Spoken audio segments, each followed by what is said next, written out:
तर दोन प्रकारच्या या आघाड्या असतात, एक युपीए आणि दुसरा एनडीए. समजते ना? म्हणजे या दोन प्रकारच्या आघाड्या तयार झालेल्या आपल्याला या राजकारणामध्ये, भारतीय राजकारणामध्ये आपण दीर्घकाळ पाहिलेला आहे आणि त्यांनी दीर्घकाळ भारतामध्ये राज्य केलेलंही आपण पाहिलेलं आहे. तर अशा पद्धतीनं भारतीय राजकारणामध्ये बहुपक्ष पद्धती राजकारणामध्ये आपल्याला दीर्घकाळ राज्य करताना दिसलेले आहे. म्हणजे 1989 पासून ते 2014 पर्यंत ही आघाडी आणि युपीएची सरकार आहे. राष्ट्रीय पक्ष आणि प्रादेशिक पक्ष असे दोन प्रकारचे पक्ष या राजकारणामध्ये असतात. समजलं? तर आता राष्ट्रीय पक्ष म्हणजे काय आहे तुम्हाला सांगतो. राष्ट्रीय पक्ष म्हणून मान्यता मिळवण्यासाठी निवडणूक आयोगानं स्पष्ट केलेल्या काही निकषांची पूर्तता करावी लागते. त्यांचे काही नियम आहेत ते आपल्याला पाळावे लागतात. म्हणजे त्यांच्या काही अटी आहेत, त्या अटीमध्ये आपण बसावं लागतं, तर तुम्हाला राष्ट्रीय पक्ष म्हणून निवडणूक आयोग मान्यता देतो. स्थानिक पक्ष आणि राष्ट्रीय पक्ष यामधला फरक सांगतोय तुम्हाला. हे जाणून घेणं पक्ष शिकताना फार महत्वाचं असतं. दोन प्रकारचे पक्ष असतात, एक असतो राष्ट्रीय पक्ष आणि दुसरा असतो स्थानिक पक्ष. आता राष्ट्रीय पक्षासाठी अटी काय काय लागतात बघा. राष्ट्रीय पक्ष म्हणून तुम्हाला जर मान्यता मिळवायची असेल, ही मान्यता कोण देतं? निवडणूक आयोग देतं. आपण पाहिलेलं आहे, निवडणूक प्रक्रियेमध्ये पाहिलेलं आहे सारं. निवडणूक आयोगाची रचना आणि कार्यामध्ये पाहिलेलं आहे बघा. हे सारं निवडणूक आयोगाचं काम असतं. त्यांना चिन्ह देणं, त्यांना मान्यता देणं किंवा राष्ट्रीय पक्ष म्हणून मान्यता देणं, हे सारं निवडणूक आयोगाचं काम असतं. आता त्यांच्या अटी काय असतात बघा. जर तुम्हाला राष्ट्रीय पक्ष म्हणून मान्यता मिळवायची असेल तर 4 किंवा अधिक राज्यामध्ये लोकसभा किंवा विधानसभेच्या मागील निवडणुकीमध्ये, म्हणजे मागे झालेल्या निवडणुकीमध्ये, ती निवडणूक लोकसभेची असेल किंवा विधानसभेची असेल, विधानसभा किंवा लोकसभेच्या निवडणुकीमध्ये तुम्हाला 4 किंवा अधिक राज्यामध्ये किमान 6% मतं मिळणे आवश्यक असते. मग तुम्हाला राष्ट्रीय पक्ष म्हणून मान्यता मिळते. किंवा मागील निवडणुकीमध्ये कोणत्याही राज्यातून अथवा राज्यामधून किमान 4 सदस्य लोकसभेवर निवडून येणं गरजेचं असतं. म्हणजे 4 खासदार निवडून आले पाहिजेत किंवा 6% मतं पाहिजेत तुम्हाला. एकूण मतदानाच्या 6% मतं तुम्हाला पडली पाहिजेत, तर तुम्ही राजकीय पक्षाच्या यादीमध्ये बसता. म्हणजे ती अट आहे. राजकीय पक्ष म्हणून मान्यता जर तुम्हाला मिळवायची असेल तर तुम्हाला काय करावं लागेल रे?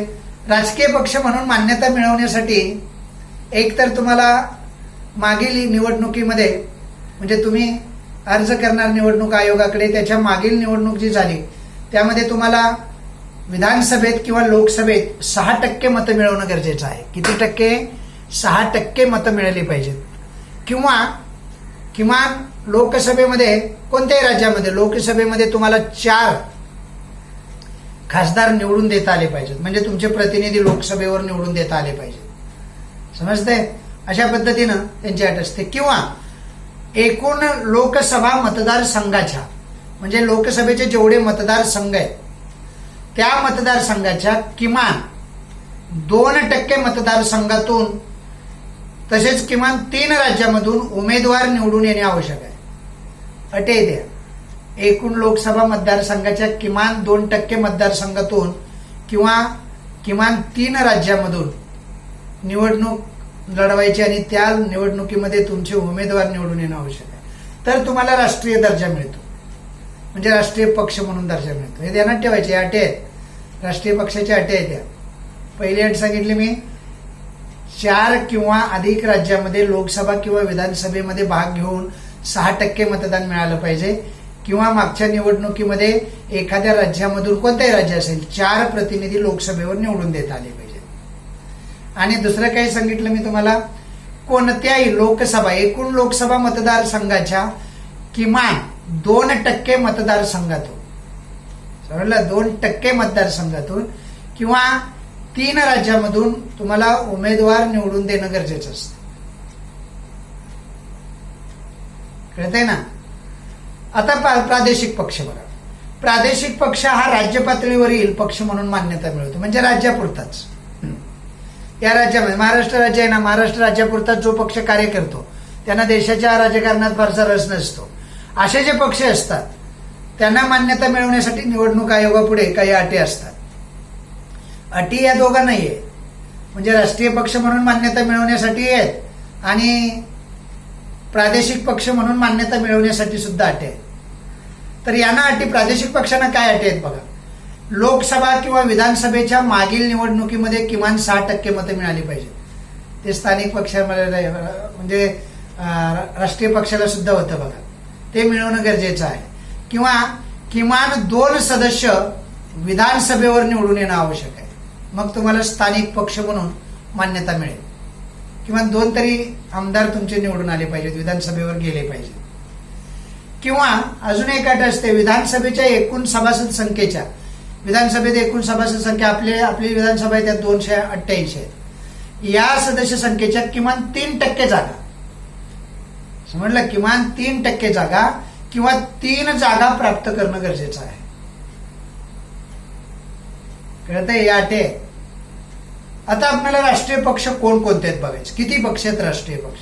राष्ट्रीय पक्ष आणि प्रादेशिक पक्ष यामधला फरक कळाला असेल. राष्ट्रीय पक्ष म्हणजे राष्ट्रीय पातळीवर काम करणारे, देश पातळीवर काम करणारे, आणि प्रादेशिक पक्ष म्हणजे फक्त आपल्या प्रदेशापुरतं काम करणारे. त्यांच्या अटीही पाहिल्या आपल्याला. राष्ट्रीय पक्ष म्हणून मान्यता मिळवण्यासाठी काय अटी आहेत आणि प्रादेशिक पक्ष म्हणून मान्यता मिळवण्यासाठी काय अटी आहेत, समजतंय? अशा दोन्ही प्रकारचे पक्ष पाहिले. आता पहिल्यांदा आपण राष्ट्रीय पक्षाचा अभ्यास करणार. किती राष्ट्रीय पक्ष आहेत एकूण, कोणकोणते आहेत, त्यांची चिन्ह काय आहे, समजलं? तर बघा, इलेक्शन कमिशन ऑफ इंडिया यांचं नोटिफिकेशन आहे. त्या नोटिफिकेशनवरून ही संपूर्ण माहिती तुम्हाला पुरवण्यात येते. ही जी माहिती असते ना, तुम्ही जर त्यांची वेबसाईट जर तुम्ही ओपन केलीत, निवडणूक म्हणजे इलेक्शन कमिशन ऑफ इंडिया, तर त्यामध्ये तुम्हाला अनेक नोटिफिकेशन पाहायला मिळते किंवा अनेक सूचना, अनेक अटी, सारे निकष, त्यांची रचना, त्यांची कार्य सारं पाहायला मिळेल. तर त्यांच्यावरून ही माहिती तुम्हाला पुस्तकामध्ये दिलेली असते, सारी माहिती. तर त्यातला पहिला पक्ष जो आहे राष्ट्रीय पक्षामध्ये, तो आहे भारतीय राष्ट्रीय काँग्रेस. कोणता पक्ष आहे? म्हणजे काँग्रेस पक्ष म्हणा त्याला. त्या पक्षाचं नाव आहे भारतीय राष्ट्रीय काँग्रेस. या पक्षाची जी स्थापना आहे ना, त्या पक्षाची माहिती तुम्हाला सांगतो, नीट ऐकून घ्या, सारे मुद्दे माहीत पाहिजेत. भारतीय राष्ट्रीय पक्ष हा एक राष्ट्रीय पातळीवरचा काम करणारा पक्ष आहे. हा 1885 साली भारतीय राष्ट्रीय पक्षाची स्थापना झालेली. भारतीय राष्ट्रीय काँग्रेस या पक्षाची स्थापना किती साली झाली? 1885 साली, म्हणजे स्वातंत्र्यपूर्व काळामध्ये, समजलं की नाही? तर या पक्षाची स्थापना झाली. स्थापनेच्या वेळी काँग्रेस ही सर्वसमावेशक अशा स्वरूपाची एक राष्ट्रीय संघटना होती. राष्ट्रीय स्वातंत्र्यासाठी प्रयत्न करणारी ही एक चळवळ होती भारतीय राष्ट्रीय काँग्रेस. त्यातून राष्ट्रीय काँग्रेस पक्ष उदयाला आला. म्हणजे त्यामध्ये अनेक नेते होते, अनेक विचारसरणीचे नेते एकत्र येऊन राष्ट्रीय काँग्रेस, भारतीय राष्ट्रीय काँग्रेस यांनी या स्वातंत्र्य लढ्यामध्ये प्रयत्न केलेला आपल्याला दिसतो. त्यामुळे त्यात विविध विचारसरणीचे गट एकत्र आले. म्हणजे आपण पाहतो ना, इतिहासामध्ये जहाल होता, मवाळ होता, अनेक विचारसरणीचे गट होते. स्वातंत्र्योत्तर काळामध्ये काँग्रेस एकच पक्ष, प्रभावी पक्ष म्हणून अस्तित्वात राहिला. स्वातंत्र्य उत्तर काळामध्ये सुद्धा आणि स्वातंत्र्य पूर्व काळामध्ये सुद्धा. म्हणजे पक्ष त्यांना स्पर्धा करण्यासाठी प्रबळ असा पक्षच नव्हता भारतामध्ये. एकच पक्ष होता त्या काळी. तो पक्ष होता भारतीय राष्ट्रीय काँग्रेस. त्यांची धोरणं काय होती बघा. सर्वात प्रभावी पक्ष म्हणून हा पक्ष आकारास आला. धर्मनिरपेक्षता, सर्वांगीण विकास म्हणजे सर्वांचा विकास, सर्व धर्म समभाव म्हणतात. धर्मनिरपेक्षता म्हणजे कोणत्या धर्मावरून, जातीवरून भेदभाव होणार नाही असं त्यांचं धोरण होतं. सर्वांचा विकास, सर्वांगीण विकास म्हणतात त्याला. दुर्बल घटकासाठी आणि अल्पसंख्याक वर्गासाठी समान हक्क. दुर्बल घटक म्हणजे कळतात ना, जाती जमातीचे लोक, जे गरीब लोक आहेत ते लोक, आणि अल्पसंख्याक लोक जे संख्येनं कमी आहेत अशा धर्माचे लोक. व्यापक समाज कल्याण म्हणजे समाज कल्याणाच्या अनेक योजना, हे या पक्षाचं सुरुवातीपासूनचं धोरण आहे. मग तुम्हाला विचारतील, भारतीय राष्ट्रीय काँग्रेस पक्षाचं धोरण: एक, धर्मनिरपेक्षता, सर्वांगीण विकास, दुर्बल घटकासाठी आणि अल्पसंख्याक वर्गासाठी समान हक्क आणि व्यापक समाज कल्याण. हे या पक्षाचं सुरुवातीपासूनचं काय राहिलेलं आहे? धोरण राहिलेलं आहे. लक्षात राहील. त्यानुसार या पक्षानं अनेक कार्यक्रम राबवले. लोकशाही, समाजवाद, आंतरराष्ट्रीय शांतता, सामाजिक समता यावर आधारित कार्यक्रम त्यांनी राबवलेले आहेत. कारण यावरच पक्षाचा विश्वास आहे. त्यांची ती विचारसरणी आहे, त्यांचा तो दृष्टिकोन आहे. भारतीय राष्ट्रीय काँग्रेसची भूमिका जर आपल्याला सांगायची झाली तर लोकशाही, समाजवाद, आंतरराष्ट्रीय शांतता आणि सामाजिक समता, म्हणजे समाजामध्ये समता नांदली पाहिजे. लोकशाही ही समाजवादीच लोकशाही असली पाहिजे आणि आंतरराष्ट्रीय शांतता प्रस्थापित झाली पाहिजे, त्यासाठी प्रयत्न करणारा हा पक्ष आहे. असा हा भारतीय राष्ट्रीय काँग्रेस पक्ष आहे. त्याचं चिन्ह काय आहे माहित आहे तुम्हाला? आत्ताच्या याच्यामधलं हाताचा जो पंजा आहे ना, संपूर्ण हात नाही, हाताचा पंजा, समजला? हात म्हणजे हाताचा पंजा हे त्यांचं निवडणूक चिन्ह आहे. तुम्हाला माहिती असेल आहे ना, बऱ्याच वेळेला निवडणुका होतात तेव्हा तुमच्या लक्षात आलं असेल, घरामध्ये पत्रक वगैरे येतात. काँग्रेसचं चिन्ह काय? हाताचा पंजा. स्थापना कधीची? 1885. धोरण काय? धर्मनिरपेक्षता, सर्वांगीण विकास, दुर्बल घटकासाठी आणि अल्पसंख्याक घटकासाठी समान हक्क आणि व्यापक समाज कल्याण. समजलं? त्यांचा या पक्षाचा विश्वास कशावर आहे? लोकशाही, समाजवाद, आंतरराष्ट्रीय शांतता आणि सामाजिक समता यावर त्यांचा विश्वास आहे. आणि चिन्ह कोणतं आहे? हाताचा पंजा. लक्षात राहील. नंतर भारतीय कम्युनिस्ट पक्ष हा एक दुसरा पक्ष, राष्ट्रीय पक्ष म्हणून उदयाला आलेला आपल्याला दिसतो. हा सुद्धा राष्ट्रीय पक्षच आहे. पहिला कोणता? पहिला भारतीय राष्ट्रीय काँग्रेस. समजलं?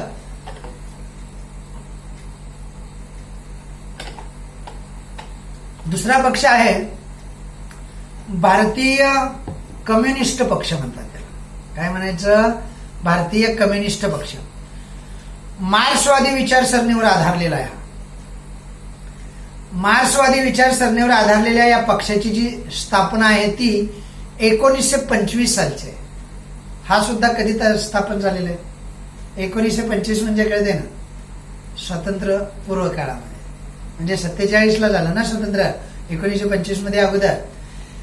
भारतातला हा सुद्धा एक जुना पक्ष आहे, ज्याचं नाव आहे भारतीय कम्युनिस्ट पक्ष. भारताला हा एक जुना पक्ष आहे आणि मजूर, कष्टकरी वर्ग जो आहे त्यांची बाजू घेणारा कामगार जो आहे भारतातला, त्या कामगारांच्या हितासाठी हा पक्ष कार्य करतो. मजुरांच्या हितासाठी, समाजातल्या तळागाळातला जो वर्ग आहे, काम करणारा वर्ग, ज्याला मजूर म्हणतात, कामगार म्हणतात, त्यांच्यासाठी काम करणारा हा पक्ष आहे. या पक्षाचा भांडवलशाहीला विरोध आहे. म्हणजे जी भांडवलशाही आहे ना, म्हणजे ठराविक लोकांच्या हाती भांडवलशाही आणि त्यांनीच फक्त उद्योगधंदे उभारायचे, मालक बनायचं, त्याला त्यांचा विरोध आहे. 1962च्या सुमारास चीन आणि सोव्हिएत रशिया या दोन्ही साम्यवादी सत्ता होत्या. साम्यवादी देशांपैकी कोणाचे नेतृत्व स्वीकारायचे?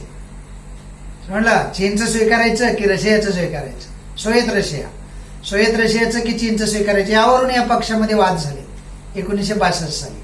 आणि यावरून मतभिन्नता झाली म्हणा. त्या नेत्यामध्ये वैचारिक मतभिन्नता झाली. आणि मग काय झालं माहित आहे? मग भारतीय कम्युनिस्ट पक्षामध्ये फूट पडली.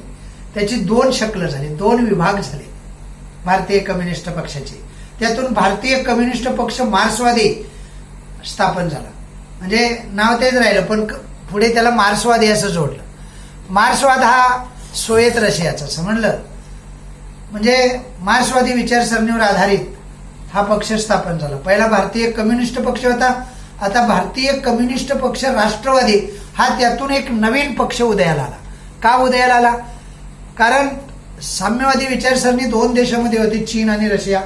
त्यातली कोणती स्वीकारायची यावरून वैचारिक मतभेद झाले त्यांच्यामध्ये. आणि त्या वैचारिक मतभेदातून हे दोन्ही पक्ष, 2 पक्ष म्हणजे दुसराच एक पक्ष उदयाला आला. तो पक्ष कोणता होता? भारतीय कम्युनिस्ट पक्ष, पण कसला? मार्क्सवादी. आता त्याच्या पुढे मार्क्सवादी हा शब्द आला, समजला? आणि विळा आणि कणीस, मक्याचं कणीस किंवा ज्वारीचं कणीस हे त्यांचं काय आहे? चिन्ह आहे. आता तिसरा बघा, हा दुसरा झाला 1925 मध्ये स्थापन झालेला. पहिला होता भारतीय राष्ट्रीय काँग्रेस, दुसरा होता भारतीय कम्युनिस्ट पक्ष. त्यातूनच एक नवीन जन्माला आला, भारतीय कम्युनिस्ट पक्ष मार्क्सवादी. ओके. आता भारतीय जनता पक्ष, चिन्ह माहित असेल तुम्हाला, सांगा बघू कोणतं चिन्ह आहे? कमळ. कमळ कोणतं चिन्ह आहे? कमळ. भारतीय जनता पक्षाचं चिन्ह आहे कमळ. आणि भारतीय जनता पक्ष हा राष्ट्रीय स्तरावर एक अत्यंत महत्वाचा पक्ष आहे. आज घडीला तर अत्यंत महत्वाचं आहे. त्यांची सत्ता आहे केंद्रामध्ये. म्हणजे नरेंद्र मोदींचं सरकार हे बीजेपीचं सरकार आहे. भारतीय जनता पक्ष म्हणतात त्याला. भारतीय जनसंघ हा पक्ष 1951 मध्ये स्थापन झाला. किती साली? 51 मध्ये. पहिल्यांदा भारतीय जनसंघ होता. 1951 मध्ये स्थापन झाला. त्यानंतर 1977 मध्ये त्याचं रूपांतर म्हणजे 1977 मध्ये जनता पक्ष भारतीय जनसंघ यामध्ये विलीन झाला. समजलं? जनता पक्षामध्ये हा भारतीय जनसंघ जो होता तो 1951 साली स्थापन झाला. पण पुढे राजकारण करत करत करत 1977 सालाला आणि हा भारतीय जनसंघ हा जनता पक्षामध्ये विलीन झाला. म्हणजे आता तो जनसंघ राहिला नाही. जनता पक्षाचं हे स्वरूप फार काळ टिकलं नाही. तो पक्ष फुटला. नेत्यांच्या वैचारिक मतभेदामुळे फुटला. आणि त्यातील भारतीय जनसंघाने भारतीय जनता पक्ष स्थापन केला. त्यामध्ये जो भारतीय जनसंघ होता, भारतीय जनता म्हणजे जनता पक्ष आणि भारतीय जनसंघ हे दोन पक्ष एकत्र आलेले होते. नंतर जास्त काळ काही ते एकत्र टिकले नाही. त्यांच्यामध्ये वैचारिक मतभेद झाले आणि नंतर त्यातून भारतीय जनता पक्ष स्थापन झाला. या नावाने झाला. किती साली झाला? 1980 मध्ये झाला. 1980 मध्ये भारतीय जनता पक्ष हा नवीन पक्ष स्थापन झाला. यांचं वैशिष्ट्य काय आहे बघा. प्राचीन भारतीय संस्कृती, भारताच्या प्राचीन परंपरा यांचं जतन केलं पाहिजे अशी यांची विचारसरणी. हिंदुत्ववादी पक्ष म्हणून यांच्यावरती काय केलं जातं? टीका केली जाते किंवा हा एक हिंदुत्ववादी प्रश्न म्हणजे पक्ष आहे असं मानलं जातं. आणि त्यांची विचारसरणी कशी आहे? त्यांची विचारसरणी अशी आहे की भारतीय प्राचीन परंपरा ज्या आहे, भारतीय प्राचीन संस्कृती जी आहे त्यांचं जतन केलं पाहिजे अशी या पक्षाची भूमिका नेहमीच राहिली. आर्थिक सुधारणावर या पक्षाचा जास्त भर आहे. म्हणजे आर्थिक सुधारणा झाल्या पाहिजे. आर्थिक सुधारणा असतील तर देश पुढे जाईल असा या पक्षाचा या विचारसरणीवर भर आहे. असा हा भारतीय पक्ष तिसरा. पहिला होता भारतीय राष्ट्रीय काँग्रेस, दुसरा होता भारतीय कम्युनिस्ट पक्ष, त्यातून एक तयार झाला तो भारतीय कम्युनिस्ट पक्ष मार्क्सवादी, आणि हा तिसरा भारतीय जनता पक्ष. भारतीय जनता पक्षाची खरी स्थापना जी होती ती 51 सालीच होती. त्याला जनसंघ म्हणायचे. समजलं? नंतर जनता पक्षामध्ये तो विलीन झाला 77 साली आणि पुन्हा त्यांचे मतभेद झाले. पुन्हा 80 साली वेगळे झाले आणि जनसंघाचे जे लोक होते त्यांनी नवीन पक्ष तयार केला ज्याचं नाव आहे भारतीय जनता पक्ष. आणि कमळाचं फूल हे त्यांचं चिन्ह आहे. काय आहे? कमळाचं फूल. लक्षात राहील नक्की. पुढे बघा. चौथा पक्ष जो भारतीय कम्युनिस्ट पक्षातून निर्माण झाला त्याला मार्क्सवादी कम्युनिस्ट म्हणतात. भारतीय कम्युनिस्ट मार्क्सवादी पक्ष. समजलं? त्यांचं चिन्ह जरा वेगळं आहे. विळा आणि हातोडी आहे. समजलं? हे कामगारांचं हे आहे ना, कामगारांचं मजुरांची बाजू घेणारा हा पक्ष आहे. समाजवाद, धर्मनिरपेक्षता आणि लोकशाही यांचा पुरस्कार करणारा हा पक्ष आहे. त्याला भारतीय कम्युनिस्ट पक्ष मार्क्सवादी असं म्हणतात. समजलं? कोणता पक्ष आहे हा?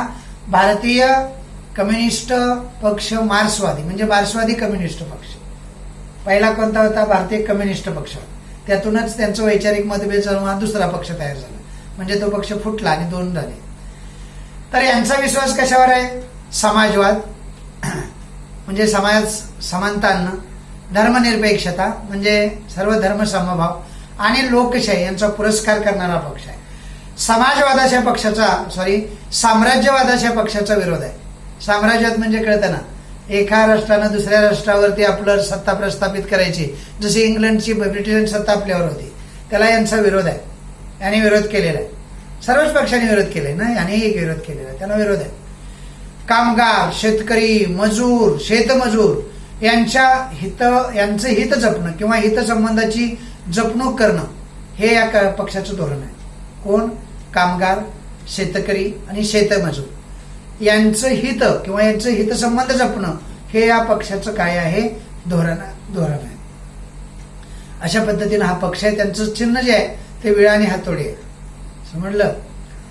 पाचवा पक्ष बघा. 4 झाले. भारतीय राष्ट्रीय पक्ष, भारतीय कम्युनिस्ट पक्ष, भारतीय जनता पक्ष आणि भारतीय कम्युनिस्ट मार्क्सवादी पक्ष. ओके. आता 5वा पक्ष आहे बहुजन समाज पक्ष. हा उत्तर प्रदेशामधला पक्ष आहे बरं का. संपूर्ण भारतामध्ये बरेच राज्यामध्ये निवडणुका लढवतात, आपल्या राज्यामध्ये निवडणूक लढवतात. यांचं चिन्ह आहे हत्ती. काय चिन्ह आहे यांचं? हत्ती. बहुजन समाज पक्ष हा समाजवादी विचारसरणीचा पक्ष आहे. बहुजनांचे हित हे या पक्षाचं उद्दिष्ट आहे. 1984 साली या पक्षाची स्थापना झालेली आहे. दलित, आदिवासी, इतर मागासवर्गीय, अल्पसंख्याक यांचा समावेश बहुजन या शब्दात येतो. बहुजन म्हणजे कोण कोण बघा. बहुजन म्हणजे बहुसंख्या असणारे कोण कोण आहेत? दलित, आदिवासी, इतर मागासवर्ग, नंतर अल्पसंख्याक यांना एकत्र घेऊन या पक्षाची स्थापना झाली. यांचा समावेश बहुजन या शब्दामध्ये आहे. बहुजन समाज पक्ष.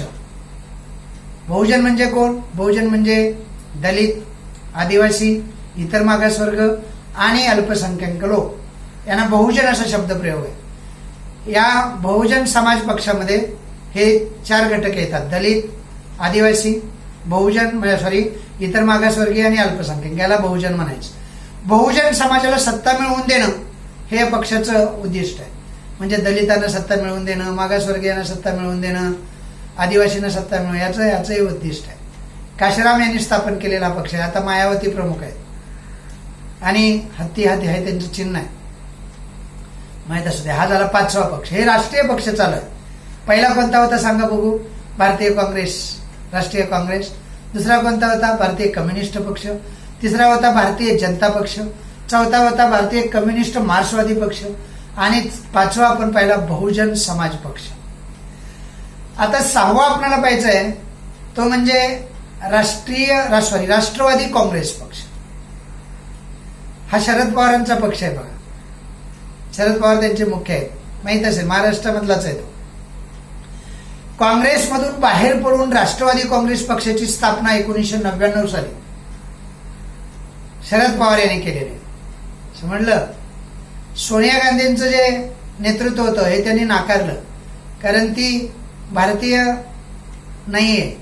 एक भारतीय नसणारी महिला देशाची पंतप्रधान कशी काय होऊ शकते असा प्रश्न शरद पवारांनी अचानक 1999 साली उपस्थित केला. शरद पवार हे मूळचे काँग्रेसचेच. समजलं? पण ते त्यातून फुटले काँग्रेसमधून. का? तर सोनिया गांधींच्या नेतृत्वाला त्यांचा विरोध होता आणि त्यांनी 1999 स्वतःचा पक्ष स्थापन केला, ज्याला काय नाव दिलं? राष्ट्रवादी काँग्रेस पक्ष. हा 99चा स्थापन केलेला शरद पवारांचा पक्ष आहे. समता, धर्मनिरपेक्षता या मूल्यावर या पक्षांचा विश्वास असलेला दिसतो. काँग्रेस पक्षावरती आघाडी करून हा पक्ष 1999, 2014